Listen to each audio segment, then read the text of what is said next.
Hi and welcome back to the Cat's Quarters. Let's review the top 5 Tesla news stories for Tesla investors over the week of January 4th.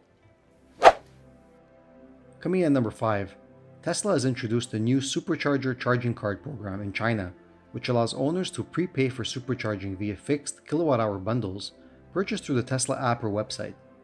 There are 3 tiers: a trial version, which is 79 yuan for 50 kilowatt-hour, an enjoyable version, 599 yuan for 400 kilowatt-hour, and a commemorative version, 800 yuan for 500 kilowatt-hour.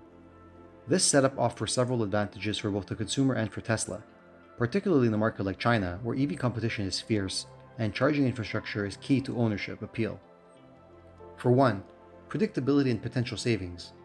By prepaying for bundles, users can lock in current kilowatt-hour rates, shielding against future price hikes due to energy costs or demand. 2. Convenience.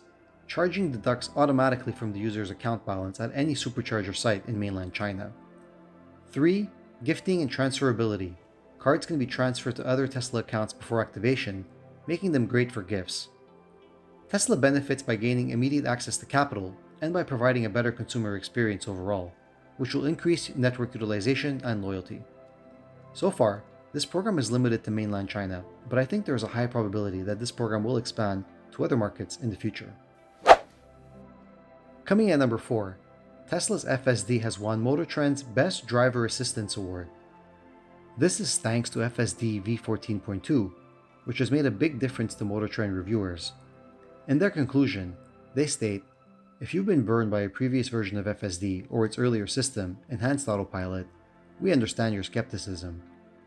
Many of our staff were and have been right there with you, that is, until they spent significant amount of time behind the wheel of FSD v14. If you're like these folks and have an open mind, or if you're new to Tesla and FSD, we think you'll be amazed. Tesla FSD really is that good, and for now at least, it's the best advanced driver assistance system on the market." The reason I think this story is important is because it highlights the progress that FSD has made. The important caveat here is that FSD is still a driver assistance software, and it was reviewed as such. The value of FSD has yet to be revealed, and will not until it can truly function completely autonomously. Coming in at number 3, Tesla has officially started deliveries of its new redesigned residential solar panel, which is being manufactured in Tesla's Giga New York factory in Buffalo, New York. Tesla's solar business does not get much attention, especially nowadays. Tesla stopped reporting quarterly solar installations back in Q1 of 2024, instead merging the reporting of the solar business into the broader energy business, which is dominated by Megapack and to a lesser extent Powerwall. However, in late 2025, Tesla's solar business seems to have been revived. On the Q3 25 earnings call, Tesla's VP of Energy and Charging, Mike Snyder, explained that Tesla has seen a resurgence of demand for residential solar in the United States due to the phase-out of the IRA solar tax credits in 2025, and that he expects demand to remain robust into 2026 due to Tesla's new leasing program. This program, which was previously discontinued in 2021, launched in October 2025, and it bundles solar panels and Powerwall together, offering access to these products with a low upfront cost for consumers. While solar will surely continue to play a small role in Tesla's overall business, these new developments are intriguing and worth keeping an eye on. Coming in at number 2, some important news coming out of Europe. For one, Tesla launched a new trim of the Model Y with a standard range rear-wheel drive, priced right in between the base standard rear-wheel drive and the premium long-range rear-wheel drive. Tesla now offers 5 trims of Model Y in Europe, and knowing Tesla, this sort of product diversity will not last very long.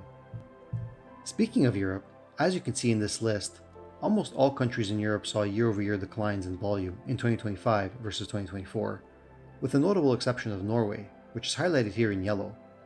Norway had its best year, but as I explained in the previous episode of the Cat's Quarters, this was due to a change in Norway's tax system which went into effect on January 1st, 2026.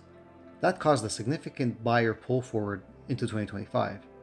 In response to this change, Tesla has lowered the price of all trims of Model Y by a modest amount to largely offset the increase in value-added tax in the country, keeping prices close to where they were before the tax change, in an effort to support Norway Tesla sales into 2026.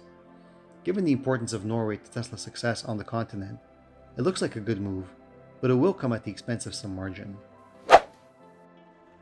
And finally, coming in at number 1, there were some big changes announced in China this week, starting with the announcement of new low-interest financing deals on Model 3, Model Y, and Model YL. Model YL now also qualifies for 5-year, 0% interest financing for the first time since its launch. In addition to these announcements, Tesla China also revealed a new color for Model 3, a minor refresh to Model Y, with all the new trims now shipping with a larger 16-inch touchscreen that was first introduced on the 6-seat Model YL and later the Model Y Performance, as well as a headliner color change from gray to black, which, in my opinion, greatly improves the overall interior of the Model Y. No news yet on when these changes will come to Tesla's other factories, but knowing Tesla, I expect it won't take too long. Tesla's wholesale sales from China declined about 7% in 2025 versus 2024, in part driven by a decline in exports, which declined by 13% versus last year. Giga Berlin has taken on a bigger role in the global export market, now servicing Canada, the Middle East, and even some other countries in Asia. China remains a volume driver for Tesla, and these changes are intended to maintain consumer interest in this very competitive market heading into 2026. That's all for this week. Until next time, thank you.